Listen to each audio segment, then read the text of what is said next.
आपण थेट जाऊया. निर्माण होणार आहेत. मध्यंतरी मायक्रोसॉफ्टचे सत्या नाडेला आणि मुख्यमंत्री यांची बैठक झाली. मायक्रोसॉफ्टनं भारतातील 1700 कोटीच्या मोठ्या गुंतवणुकीसाठी महाराष्ट्राला प्राधान्य दिलेलं आहे.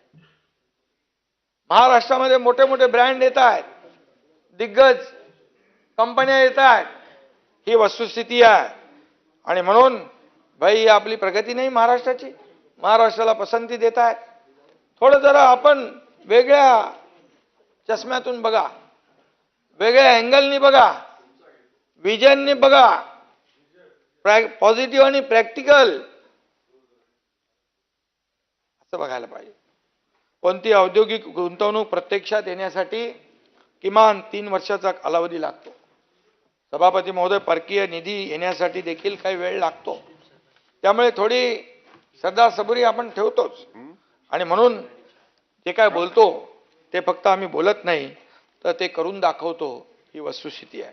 2023 आणि 2024 मध्ये झालेल्या सामंजस्य करारापैकी 82% करार अंमलबजावणीच्या विविध टप्प्यावर कार्यरत आहे. हे पण व्हेरीफाय करून घ्या. एमओयू होत असलेले 75% प्रकल्प उभारणीच्या वेगवेगळ्या टप्प्यांवर आहेत, काही सुरू झालेले आहेत. ही वस्तुस्थिती आहे. उद्योगांमुळे गुंतवणुकीसह मोठ्या प्रमाणात रोजगार येतील, लोकांच्या हाताला काम मिळेल, इथे बेरोजगारी कमी होईल. आणि म्हणून हे देखील आमचं जे काही टार्गेट आहे ते अचीव करण्याचं काम आम्ही करतोय. 2026 ते 2030 या कालावधीसाठी आमच्या महायुती सरकारने महाराष्ट्र उद्योग, गुंतवणूक व सेवा धोरण 2025 जाहीर केलेलं आहे. आणि यामध्ये या धोरणातून 70,50,000 कोटी रुपयांची गुंतवणूक आकर्षित होईल. 50 लाख प्रत्यक्ष रोजगार निर्माण होतील. या ठिकाणी उद्योगांचा वाटा 2047 पर्यंत 30% व उत्पादन क्षेत्राचा वाटा 20% वाढवण्याचा एक आराखडा आपल्या सरकारने केलेला आहे. 1 कोटी MSME उद्योग सुरू करण्याचं उद्दिष्ट ठेवलेलं आहे. छोटे उद्योग, ॲनिमेशन, गेमिंग, VFX, XR धोरण, जागतिक क्षमता केंद्र धोरण, रत्न आभूषण धोरण, अशी अनेक धोरणं आपण जाहीर केलेली आहेत. यामधून लाखो रोजगारांच्या संधी निर्माण होणार आहेत. निर्यात वाढणार आहे. महाराष्ट्र जागतिक व्यासपीठावर अधिक सक्षम होणार आहे. ही वस्तुस्थिती आहे. औद्योगिक विकासाला गती देण्यासाठी भूखंड वाटपाची प्रक्रिया पारदर्शक करण्यासाठी मिलाप ही ऑनलाईन प्रणाली देखील सरकारने सुरू केलेली आहे. आतापर्यंत 339 भूखंडाद्वारे 1424 एकर क्षेत्राचं वाटप उद्योगांना झालेलं आहे. ही देखील वस्तुस्थिती आहे. यामुळे उद्योगांना वेगाने जमीन आणि रोजगार निर्मितीला चालना मिळते आहे.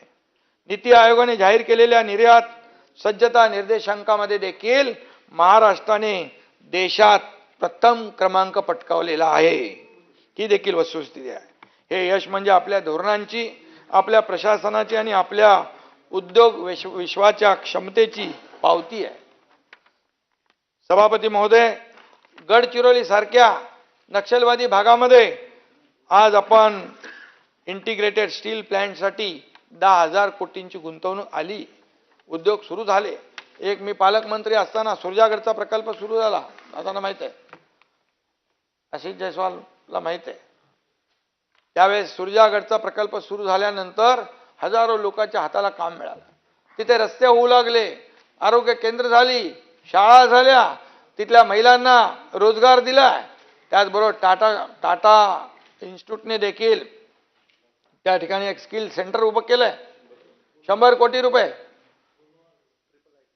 100 कोटी रुपये त्यांनी दिले. त्यात आपला पण IIIT इन्व्हेन्शन, इनोव्हेशन आणि इन्क्युबेशन त्यांनी हे सुरू केलंय. 5,000-6,000 लोक त्यामधून दरवर्षी बाहेर पडतील ट्रेंड होऊन. आणि म्हणून या ठिकाणी त्यांनी आता तिकडे गडचिरोलीत केलं होतं, पुण्यात केलंय, आता कल्याणमध्ये सुरू, संपूर्ण 11 जिल्ह्यामध्ये हे अशा प्रकारचं IIIT सुरू होतं, रत्नागिरीमध्ये, सगळ्या ठिकाणी. आणि म्हणून गडचिरोलीची ओळख आता स्टील सिटी म्हणून होत आहे. सभापती महोदय, दावोसला करार झाले ते फक्त पुण्या मुंबई पुरते मर्यादित नाहीत. उत्तर महाराष्ट्रात 50,000 कोटींची रुपयांची गुंतवणूक आली. एकट्या अहिल्यानगरमध्ये 11,519 कोटीची गुंतवणूक होती आहे.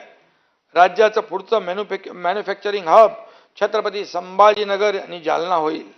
छत्रपती संभाजीनगरमध्ये सुसज्ज इंडस्ट्रियल एक्झिबिशन कम कन्व्हेन्शन सेंटर उभारण्याचं नियोजन आहे.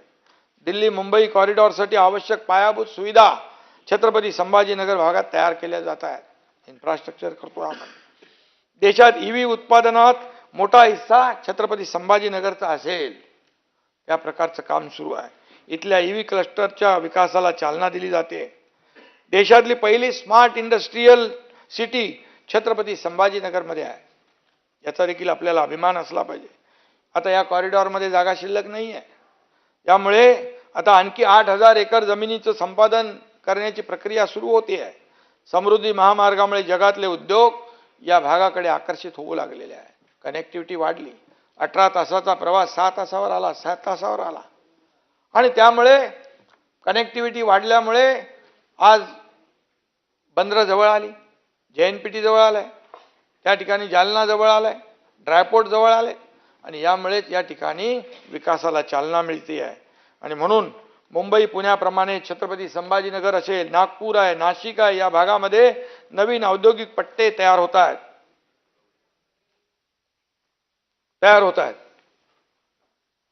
विदर्भामध्ये नागपूर अमरावती औद्योगिक विकासाचा पट्टा तयार होतोय. उद्योगाच्या बाबतीमध्ये अनेक लोकांनी प्रश्न निर्माण केले होते, त्यांना मी हे उत्तर देतोय. अमरावतीमध्ये PM मित्रा पार्क प्रमाणे वस्त्रोद्योग पार्कमुळे नवी इंडस्ट्रियल इकोसिस्टीम तयार होते आहे. एअर इंडियाच्या वतीने आशिया खंडातील सर्वात मोठी पायलट ट्रेनिंग इन्स्टिट्यूट तिथं उभी राहते आहे. पालघर जिल्ह्यातलं वाढवण बंदर हे आता देशातलं सर्वात मोठं बंदर उभं राहत आहे. त्याची कॅपॅसिटी सभापती महोदय JNPTच्या तिप्पट आहे. हे बंदर 20 जिल्ह्याशी थेट जोडलं जाणार आहे. गेम चेंजर असा हा प्रोजेक्ट आहे. 40 लाख कोटी गुंतवणूक आणि 50 लाख रोजगार या संपूर्ण जेवढे प्रकल्प येतात त्यामुळे निर्माण होणार आहे. मुंबईतील coastal road, Atal Setu, metro प्रकल्प, समृद्धी महामार्ग, नवी मुंबई विमानतळ, हाऊसिंग पॉलिसी आपल्या राज्याचं चित्र बदलून टाकेल. अशा प्रकारचं काम महायुतीचं सुरू आहे.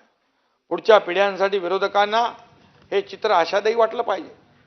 भविष्यामध्ये जी पिढी आहे, तरुणाई आहे, त्यांच्यासाठी. तर या भाषणावर आपलं लक्ष राहील. आता बघूया या क्षणाच्या हेडलाईन्स.